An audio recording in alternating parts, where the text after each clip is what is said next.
Hello dear students, good morning to all of you. So this is the second video of the line-wise explanation series of the chapter, the Browning versions, right?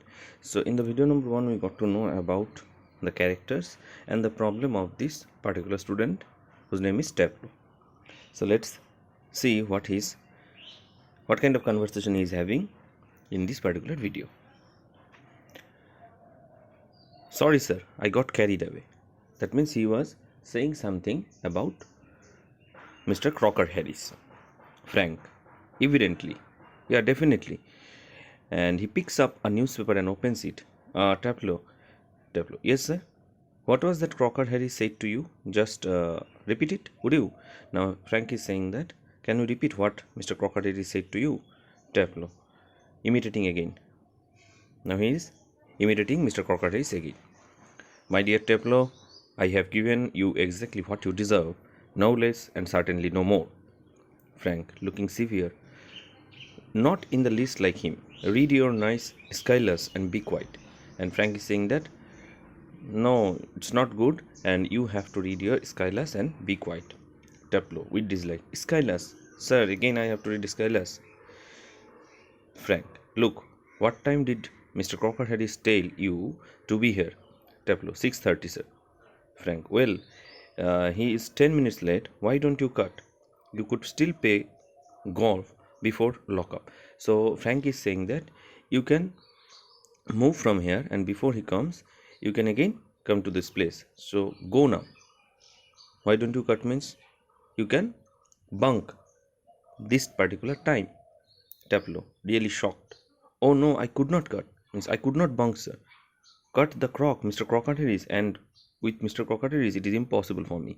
I should not think it's ever been done in the whole time he has been here.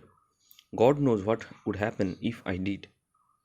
He would probably follow me home or something. So if something goes wrong when I am bunking and he noticed me or he observed me, then probably something will come which will not at all, will be profitable for me.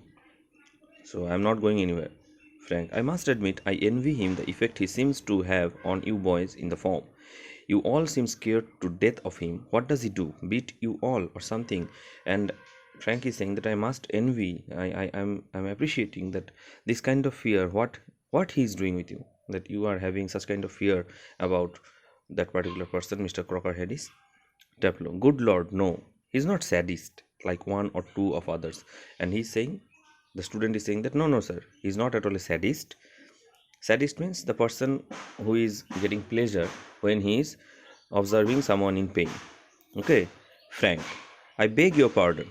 Tableau, a sadist, sir, is someone who gets pleasure out of giving pain. So he is explaining the meaning of the word sadist. Frank, indeed, but I think you went on to say that some others masters. But Frank is saying that you are talking about other teachers also, that they are sadist. Tableau, well, of course they are, sir. I won't mention the names, but you know them as well as I do. Yes, sir, definitely there are some sadists in the teaching staffs, and I'm not going to mention the names, and you know them also. Of course, I know most masters think we boys don't understand a thing, but sir, you are different. You are young, well, comparatively anyway. You are science, you must know what sadism is. And he is here appreciating the teacher, Frank, that you are young, you are comparatively means you can connect with the students, and you are also from the science. So you are different from others. You are not a sadist. As per Tableau. About Frank. Frank, after a pause, good Lord, what are our schools coming to? Tableau. Anyway, the croc is not sadist. That's what I am saying. He would not be so frightening if he were, because at least he would show he had some feelings, but he has not. And what is the explanation that Tableau is giving here? That Mr. Crocker Harris cannot be a sadist because he is not having any kind of feeling. A sadist is also having some feelings, but Mr. Crocker Harris is beyond the feelings. Is all shivered up inside like a nut, and he seems to hate people to like him. And Mr. Crocker is the kind of person who doesn't like those people who is having an appreciation about him. I don't know any other master who doesn't like being liked, and according to Tableau, I don't know any kind of person who is disliking the persons and those persons are liking him. Frank, and I don't know any boy who doesn't use that for his own purpose. Well, it's natural, sir, but not with the croc. Frank, Mr. Crocker Harris. Mr. Crocker Harris. Here he is saying that you should use the name of the teacher with respect. The funny thing is that in spite of everything, I do rather like him. I cannot help it, and sometimes I think he sees it, and that seems to shrivel him up even more. Frank, I'm sure you are exaggerating. Now you are saying much more things you should not. No, sir, I'm not. In form, the other day he made one of his classical jokes. Of course, nobody laughed because nobody understood it, myself included. Still, I knew he had meant it as funny, so I laughed. So one day he cracked a joke. He means Mr. Crocker has cracked a joke and nobody laughed. But I laughed it, though I didn't understand, but then also I laughed. Out of ordinary common politeness and feeling a bit sorry for him for having made a poor joke. Now I cannot remember what the joke was, but suppose I make it, now you laugh, sir. So I cannot remember the joke also, sir. Taplow. In a gentle, throaty voice. Now he is again imitating. Taplow. Now he is imitating the voice of the teacher. When he laughed, what was the reaction of the teacher? You laughed at my little joke, I noticed. I must confess that I am pleased at the advance your Latin has made, since you so readily have understood what the rest of the form didn't. Perhaps now you would be good enough to explain it to them, so that they can too share your pleasure. So that they can too share your pleasure. Now the teacher is saying that you already understood what I said, so now you explain them and let them laugh also. The door, so here the conversation is up to this part. Now someone is entering into the scene. The door upright is pushed open and Millie Crocker Harris enters. She is a thin woman in her late 30s, rather more smartly dressed than the general run of schoolmasters' wives. She is wearing a cape and carries a shopping basket. She closes the door and then stands by the screen watching Taplow and Frank. It is a few seconds before they notice her. So this is the description of the lady, and this is the lady, means the wife of Mr. Crocker Harris. So she enters. Frank, come along, Taplow. Moves slowly above the desk. Do not be so selfish as to keep a good joke to yourself. Tell the others. He breaks off suddenly, noticing Millie. Oh Lord. Now Frank is saying that, okay, tell us the joke, and suddenly the teacher, Frank, saw that the wife of Mr. Crocker Harris is coming. Frank turns quickly and seems infinitely relieved at seeing Millie. Frank, oh, hello, Millie. Hello, Taplow. Do you think she heard? And Taplow is saying that, do you think that she heard what we say? Frank shakes his head comfortingly. Millie takes off her cape and hangs it on the hall stand. I think she did. She was standing there quite a time. Taplow, if she did and she tells him, there goes my remove. And if she heard what we said and he informed everything to